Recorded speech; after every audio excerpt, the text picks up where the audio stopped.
Eileen Sheehan is an internationally published and award-winning author. Her first novel was traditionally published in 2003. In 2016, she decided to take control of her works and become an indie published author. Not only did she go indie, but she took on all tasks from writing, to cover design, to formatting. With almost 60 novels to her name and readers in multiple countries, she hasn't looked back. Pleased with the satisfaction and freedom that indie publishing has offered her creative side, Eileen decided to offer assistance to others who are on a similar journey. Besides this book, she operates a .com that provides services such as editing, formatting, and cover design for those who find doing it solo overwhelming. You can find out more about the helpful services she offers at crazygoodreading.com. Publishing Made Easy. Written by Eileen Sheehan. Brought to you by crazygoodreading.com. Copyright 2018 Eileen Sheehan. All rights reserved. This guide is a compilation of information gathered with source references provided when available and personal experience. It has been created to assisting the indie author of fiction in producing a quality product to be released to the public. Examples and instructions for formatting are given for Microsoft Word for electronic and for print. Although this guide focuses on fiction, much of what is in here can and does apply to nonfiction. A special note before we start. This booklet was released in 2018. Numbers and totals provided have more than likely changed since then. Even so, you are still given a good idea of the industry. Introduction. So, you've written a novel, or want to write a novel, and you've decided to publish it yourself. Good for you. With all the latest technology and websites available for self-publishing, this is completely doable. Before you start, let's make sure that you have a clear idea of the world you're about to step into. What to expect from it and what it expects from you. Because of the widespread acceptance of home computers with user-friendly computer programs and self-publishing websites that have popped up over the last quarter century, the number of books being published in the US, and around the world, has simply exploded. Booker, the leading bibliographic database for publishers, retailers, and libraries around the world, reports that over 1 million books were published in the US in 2009, which is more than triple the number of books published 4 years earlier in the US. Reference. April 14, 2010 Booker Report. More than two-thirds of these books were indie-published books, reprints of public domain works, and other print-on-demand books versus traditionally published books. There's also the fact that hundreds of thousands of English-language books are published each year in other countries. Booker's 2016 report states that the number of authors who are opting to self-publish continues to rise, with a growth rate of 21% between 2014 and 2015 for print and ebooks combined. ISBN registrations for self-published titles have grown more than 375% since 2010, climbing from 152,978 ISBNs to 727,125 ISBNs. That's just the self-published books. There's still traditionally published books being distributed as well as ebooks that don't require an ISBN. Reports of this nature show us that the indie publishing side of book publishing is seeing most of the growth. Surprisingly, even with this growth, book sales are reported to be declining. According to the Association of American Publishers, book sales in the US peaked in 2007 and then fell by nearly 5% between 2007 and 2009. According to the US Census Bureau. Reference, Publishers Weekly, February 22, 2010. Bookstore sales peaked in 2007 and have fallen since, with the major bookstore chains suffering the greatest with a 12% sales decline between 2007 and 2009. Reference Publishers Weekly, April 12, 2010. A recent trip to the AAP website showed that Washington, D.C., January 27, 2016, publishers' book sales for the first 3 quarters of the year, January through September 2015, were down 2% at $11.9 billion compared to $12.1 billion for the first 9 months in 2014. When you combine the increased number of books being published with the report of declining total sales, then you can understand the potential shrinking sales of each new title. According to Nielsen Book Scan, which tracks most bookstores online, and other retail sales of books, including Amazon.com, only 282 million books were sold in 2009 in the U.S. in all adult nonfiction categories combined. Reference. Publishers Weekly, January 11, 2010. The average U.S. nonfiction book is now selling less than 250 copies per year and less than 3,000 copies over its lifetime. The reality is that it's getting harder every year to sell books. Many book categories have become entirely saturated, with titles on every topic. It's increasingly difficult to make a book stand out and not get lost in the crowd. Remember that the new titles are not just competing with 1 million recently published books, they are also competing with more than 7 million already published books that are available for sale. There's also the fact that other forms of media are claiming more and more of people's time. Audiobooks, for one, have become extremely popular of late. So, what's the summary of all these facts? Investing the same amount of effort today to market a book as was invested a few years ago will yield only a fraction of the sales previously experienced. Am I telling you this to discourage you? Absolutely not. I'm simply taking off the rose-colored glasses that far too many novices wear and giving you a clear idea of what lies ahead. Work, determination, and dedication. Of course, if you love to write, like I do, then this shouldn't be a deterrent. It should simply make you suit up and do what's necessary to succeed. Being prepared, educated, and informed can only help you on your road to success. The purpose of this little guide is not to bog you down with facts and statistics. What you just read is all the statistics you're going to get. Okay, maybe a bit more in future pages, but not much. And I have no doubt that these statistics will be outdated soon enough.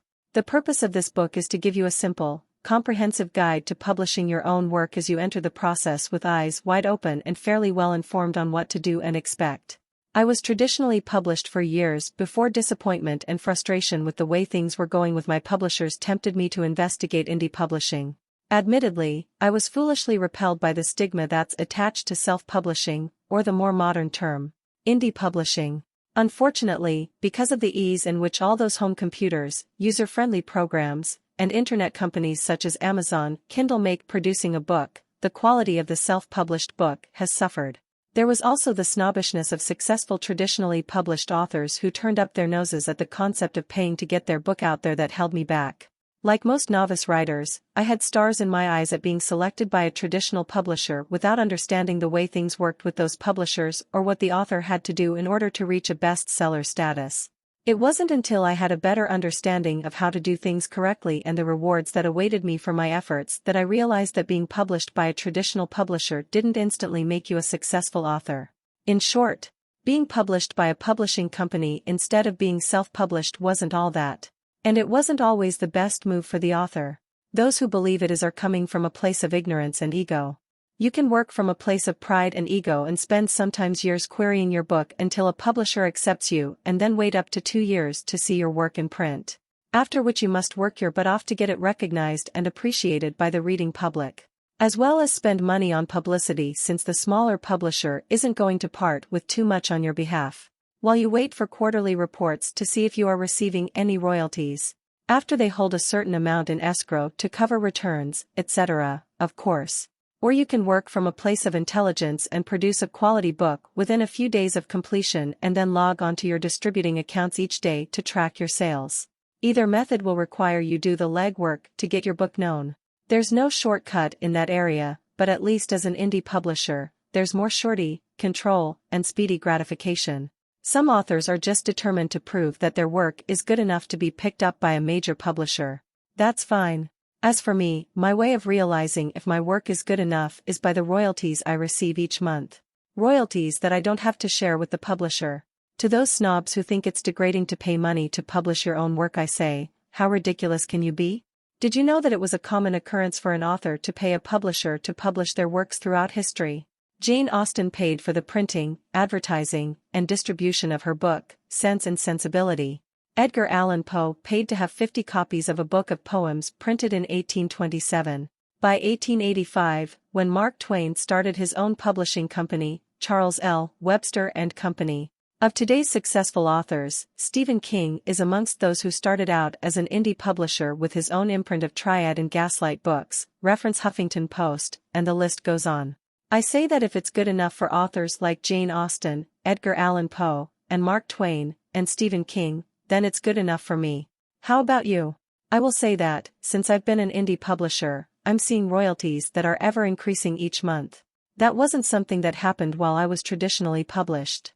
I would much rather be running to the bank each month with my royalty check than sitting around bragging that Penguin House, Harlequin Romance, Bantam Books, etc. published my work while I sit longing to know when I'll see a dime from the sales. As an indie publisher, I can go onto my publishing account and see what I've sold each day. There's no guessing.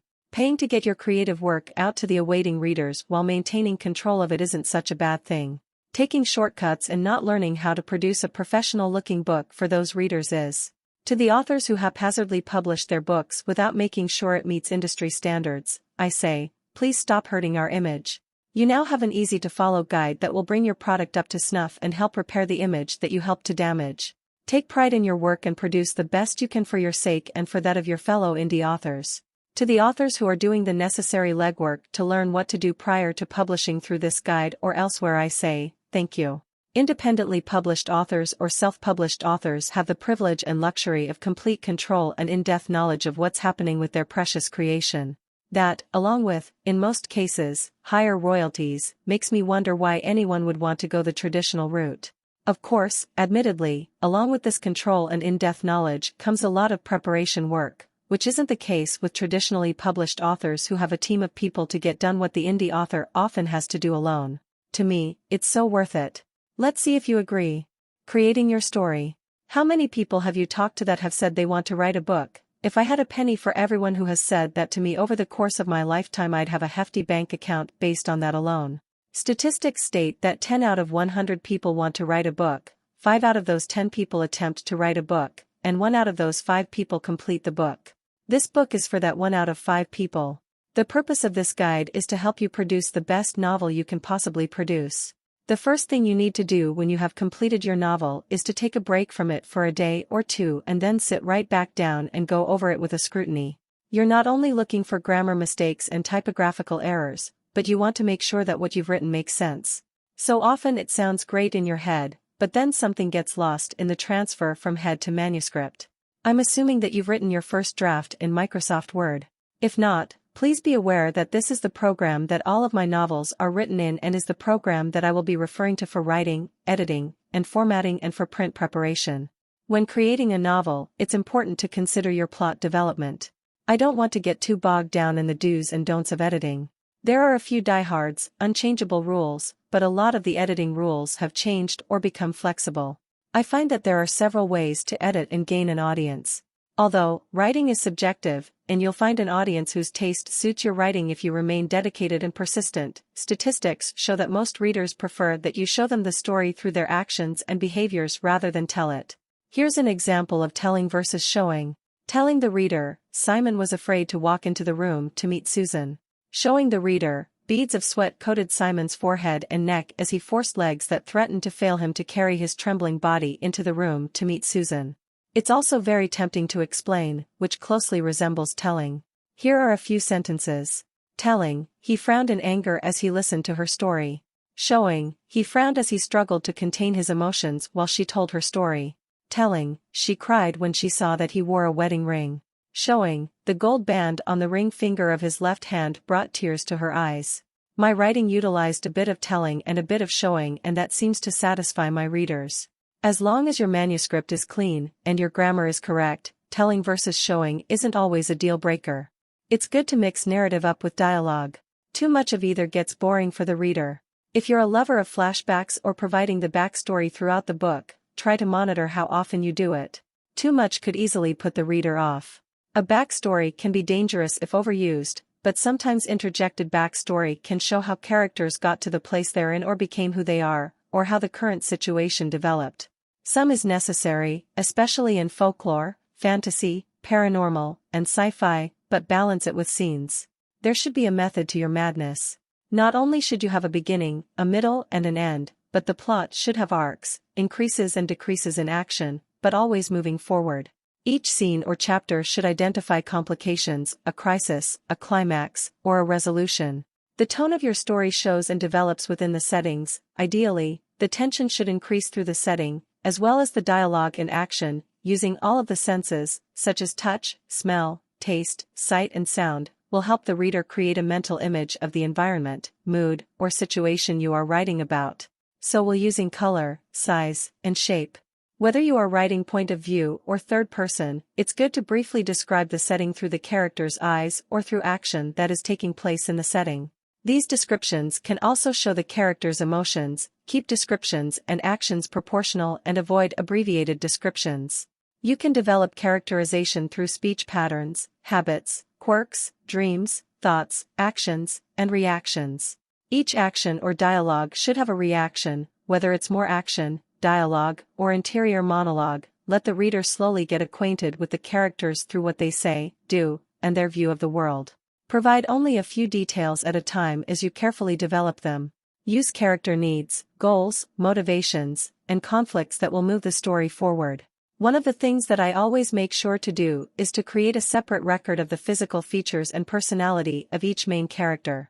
I will even go so far as to write a small backstory by their names to remind me of how I anticipate placing them in the scenes and how they should interact with others.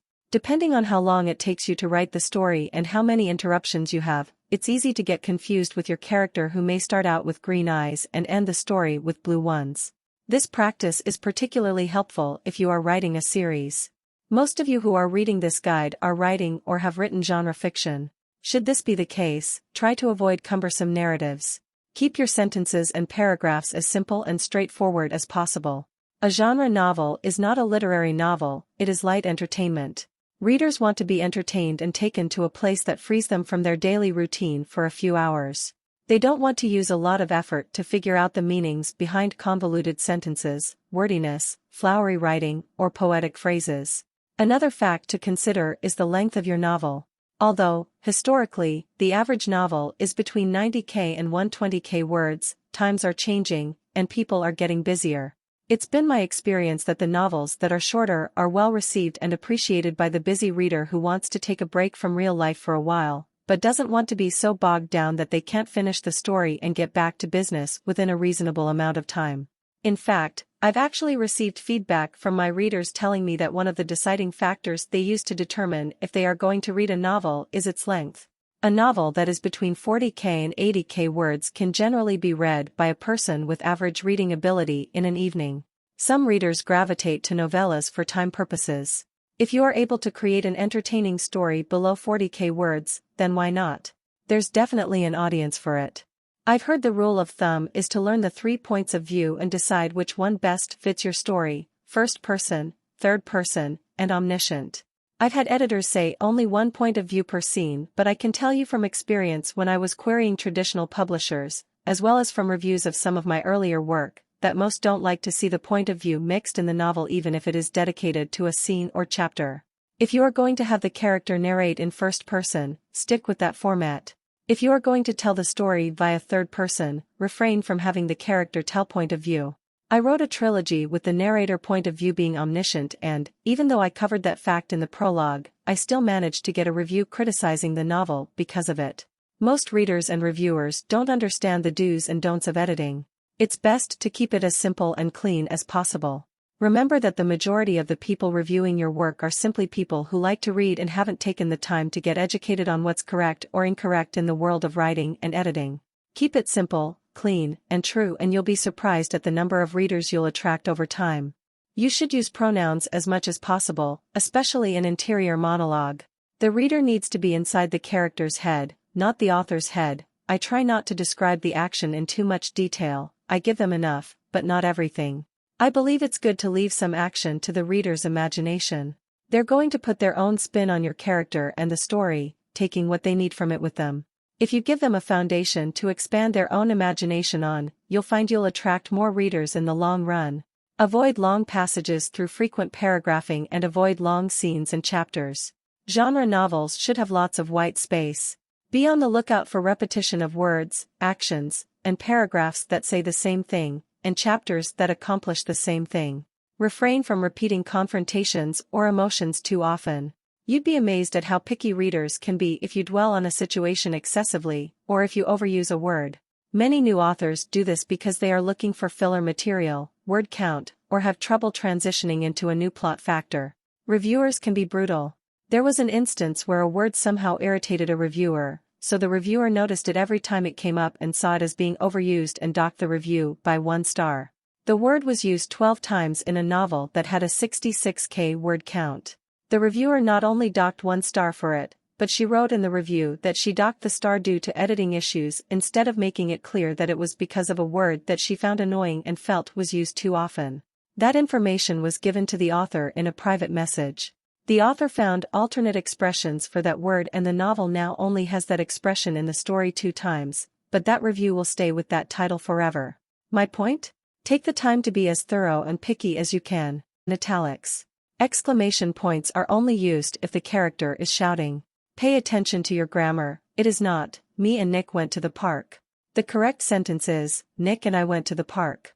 It is not, me and her went to the park. The correct sentence is, she and I went to the park. If you are unsure, the easiest way to determine how the sentence should read is to take one of the pronouns or nouns out of the sentence to see how it reads. Example, me and Nick went to the park. Remove Nick and see how it reads. Me went to the park, huh? How about, I went to the park, yes. That sounds right. Correct sentence, Nick and I went to the park. Let's try the next sentence, me and her went to the park. Remove one of the pronouns. Me went to the park, nope. How about I went to the park, that's it. Now the second pronoun. Her went to the park. Are you kidding me? But she went to the parks works just fine. Therefore, the correct sentence is she went to the park. Now, combine the 2 sentences.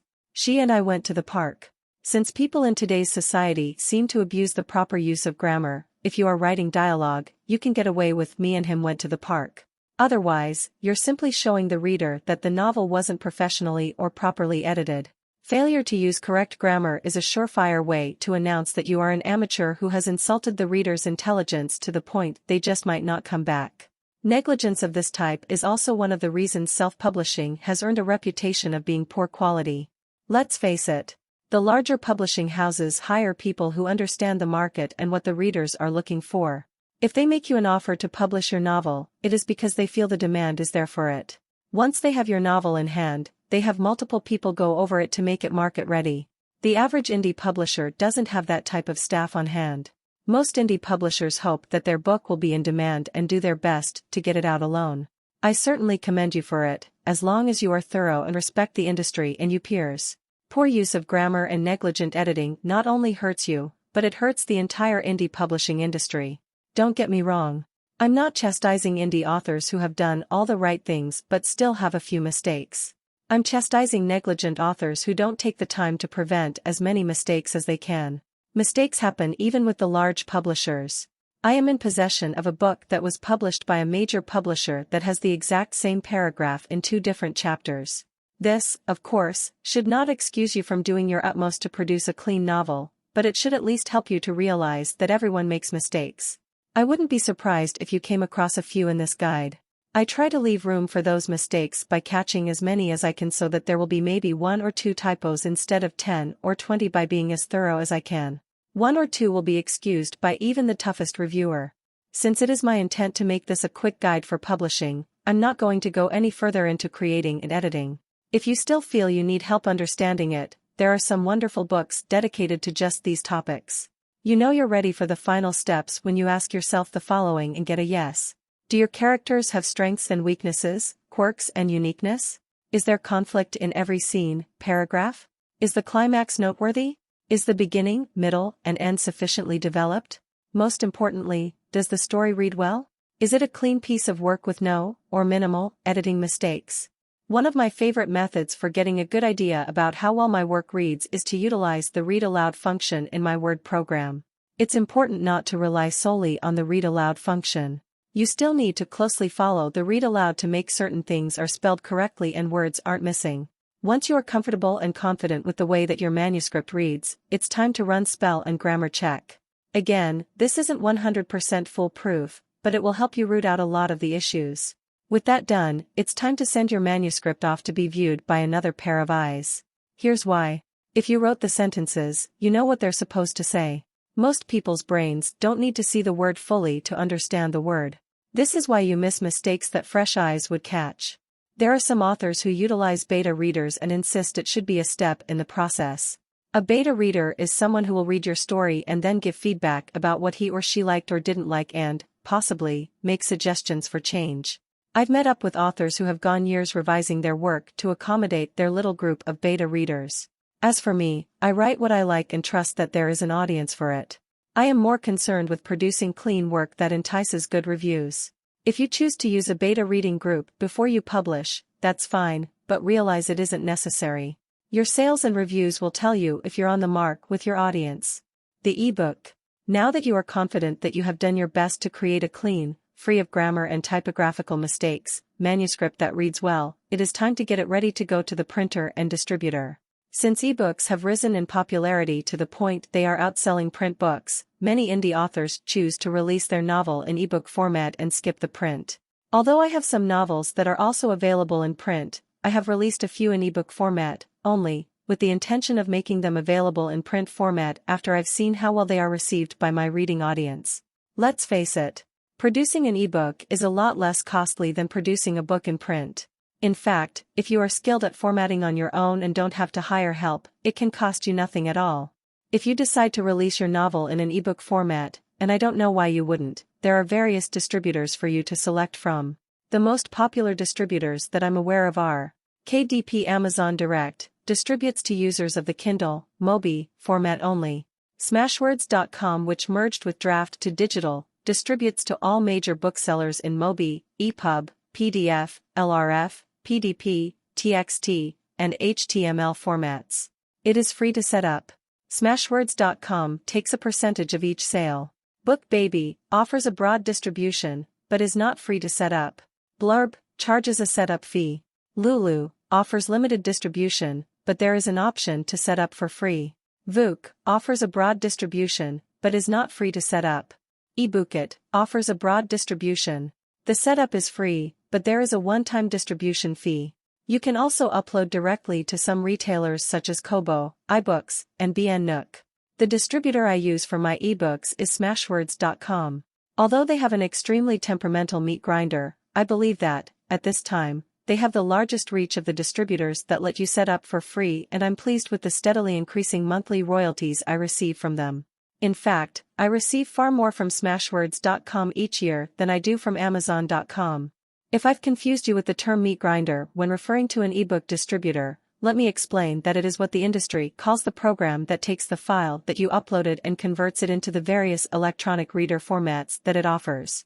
Smashwords.com will allow you to upload in an EPUB format, but, if you do that, you lose some of your distribution opportunities. The other option is to upload in a doc format and let their meat grinder convert it to all of the various formats offered. You can have someone prepare your doc file in ebook format for you, but, unless it's a good friend who is willing to do it for free, it will cost you. Formatting is simple if you follow the following guidelines. First, make sure that you have your alignment to the left. If you have already written your manuscript, you will have to highlight the entire document before doing this step. To do this, you click on the small arrow in the lower right corner of that paragraph section of your toolbar so that the following page shows up. Then, select left in the box of the alignment section under General. This page also offers you the opportunity to determine the indent size at the beginning of each paragraph and the spacing between the lines. If you don't want a space to be automatically placed between paragraphs, and most novels don't, you can click the box that states, "Don't add space between paragraphs of the same style," which is located at the lower left of the option page. Note, spaces between paragraphs in fiction aren't something you'll find in an ebook prepared by professionals. Therefore, if you leave spaces or don't align to the left, you're announcing that you're a newbie and untrained. Place a break between the end of one chapter and the beginning of the other. To do this, click the Insert tab and then the Page Break button on the lower left of the toolbar. Now, create your heading for your chapter. To do this, click on the Heading button. Select Heading 2. Your heading will then need to be formatted. If you want to leave it as is, that's fine, but most chapter headings in novels are centered. To do this, right-click on the Heading 2 button and select Modify. You can now change the location of the heading on the page as well as the font size and color. On the lower left of this page is a Format option. Click that and then select Paragraph to determine how many spaces between the heading and the text will be above and below your heading. With each chapter heading, you need to create a bookmark. Click the Insert tab and then the Link button of the toolbar. Once you are into the Link button, click Bookmark. You must now create a bookmark code for your heading. I find it easiest to simply put C for chapter and then the number of the chapter. In this example, it is C1 for chapter 1. Then press Add. Your next chapter heading would be C2, the C3 and so on.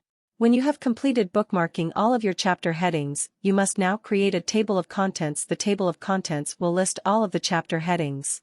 You will then link each heading in this table of contents list to the bookmark code that you created for each heading. To do this, highlight the word you are wanting to link. Click on the Links button. Then, click on the Place in this document button. Scroll down until you see the bookmark codes you created. Click on the code that corresponds to the chapter heading in your table of contents list that you are linking and then click Add. Do this for each chapter heading in your table of contents, including the heading for the table of contents. Note, I have found that it is best to do the chapter heading bookmarks and the table of contents linking last before submitting the Smashwords.com. I'm not sure why, but I find less rejections from the meat grinder that way. Should your book be rejected due to link issues, simply hold down the Control button and click the normal button on the heading menu in the toolbar. This will delete all of your bookmarks and links and allow you to bookmark and link all over again. If that doesn't work, start fresh. Copy and paste your entire manuscript into Notebook, then copy from Notebook and create a new doc file for your manuscript. This will eliminate whatever hidden issue you have in the rejected file and allow you to start clean. I've gotten so that I use this method automatically. It takes a bit more time, but it prevents headaches and a lot of time trying to figure out the problem. I usually only have to do it once to correct things. Don't forget to include a title page and a copyright page prior to your table of contents. It isn't necessary to include or link them to the table of contents, but they should be there, especially the copyright page. The standard copyright page looks something like this. Copyright year, your name. Printed in the United States of America. Worldwide electronic and digital rights. Worldwide English language print rights. Your imprint/publishing name. Electronic edition. All rights reserved. No part of Book 1 or 2 may be reproduced, scanned or distributed in any form, including digital and electronic or mechanical, including photocopying, recording, or by any information storage and retrieval system, without the prior written consent of the publisher, except for brief excerpts for use in reviews. Covers are important. If you are creating a cover for your ebook on your own, be sure to use a good program, such as Photoshop. The resolution should be 72 dpi, the image mode should be RGB color, and the size should be 1500 pixels wide by 2400 pixels high. This cover will serve to upload to Amazon.com and Smashwords.com, or another online distributor of choice, account. Now that your doc file is ready for the distributor, go to their website and follow the instructions for uploading. Pricing for ebooks is a personal decision, but if you want to be sure your book sells, don't go too high. You want the distributor to be happy enough with your price to keep you in the search lineup while making the reader feel they're getting the most bang for their buck. The most popular range for ebooks is between $2.99 and $4.99. As time goes on, you'll notice which customers respond to what price. It's been my experience that readers on Amazon.com wait for my novels to go on sale for 99 cents before they purchase in large amounts, but the Smashwords.com customers pay the full price no matter what. The subject of pricing was a difficult one for me to come to terms with. My frustration over authors giving their hard work away for free almost drove me crazy for several reasons. First of all, it's like a huge sign saying, "I'm self-published and probably not very good because I'm afraid to ask you for any money." What major publisher puts their books for free or for 99 cents unless it's on clearance and pretty much seen its popularity day? I also feel that the readers are being trained to not expect to pay for the work when the market is saturated with free or 99-cent books as the ongoing price. An occasional sale is one thing.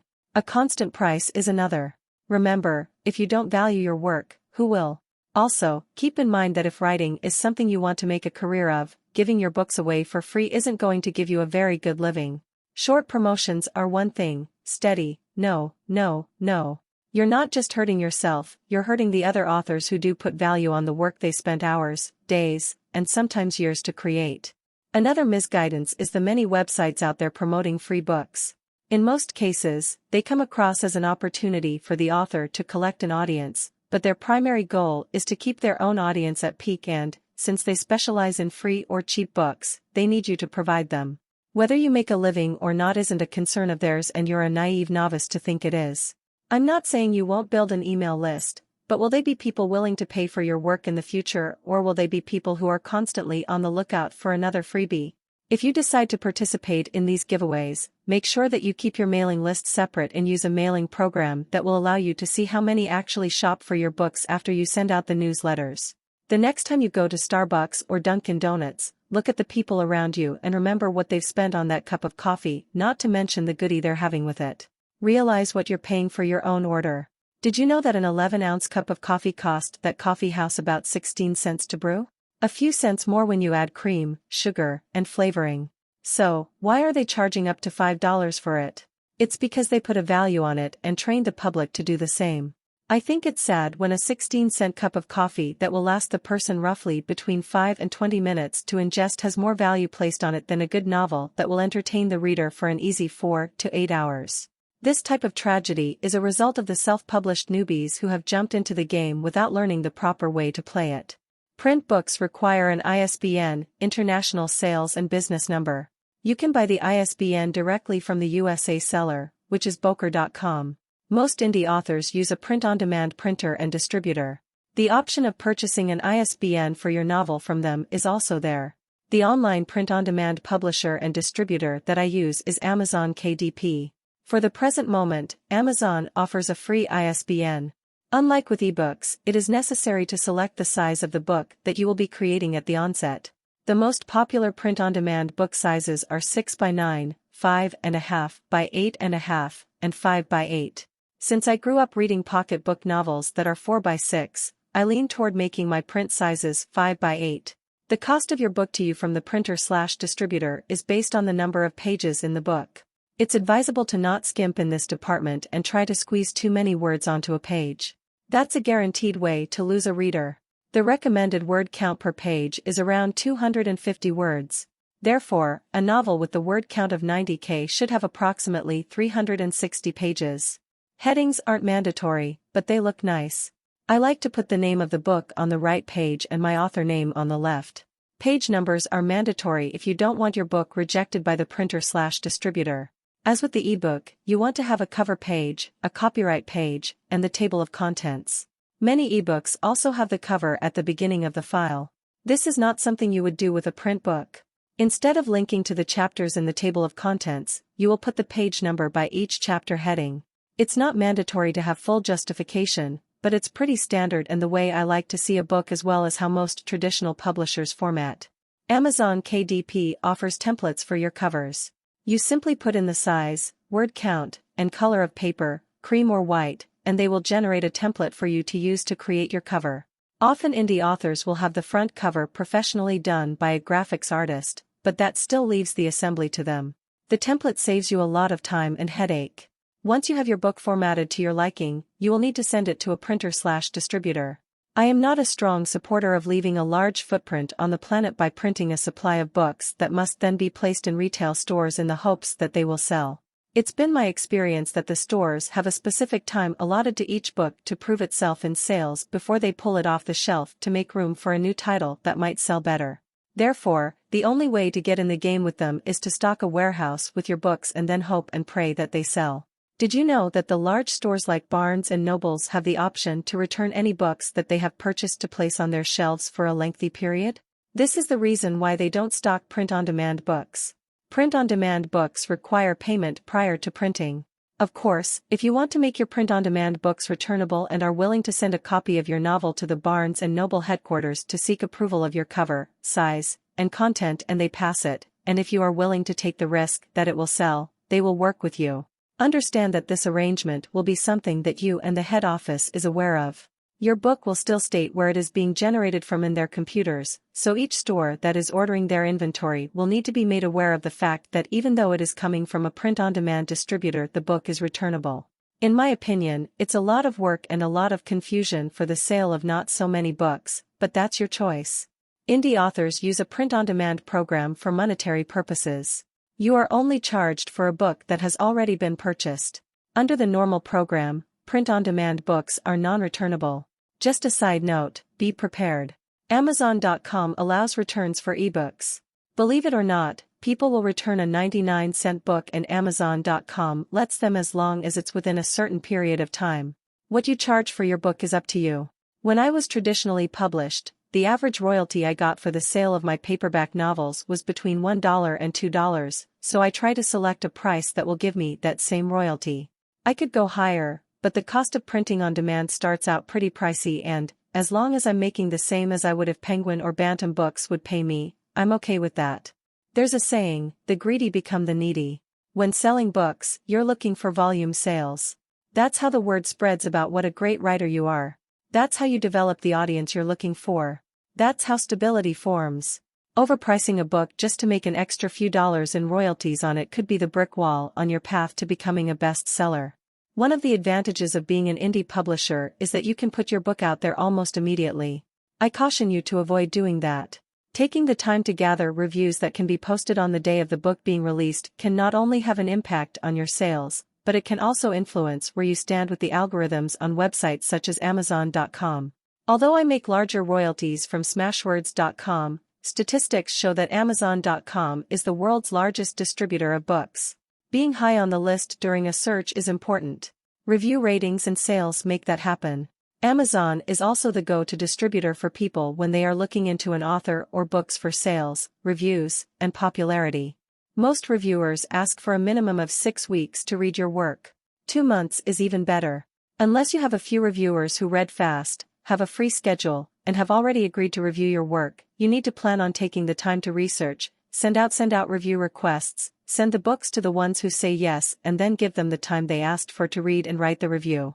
Take a little time to research what bloggers and reviewers are interested in the genre you have written. Then, read some of their reviews. Just because a reviewer reviews your genre, it doesn't make them the right fit for you. Look at the titles and descriptions of the novels they've reviewed. Make sure they are reviewing on the creativity of the work and not the editing, etc. You can tell by the number of stars they average in their reviews and the wording that they use whether the reviewer is on a power trip or a genuine supporter and fan of the author's work.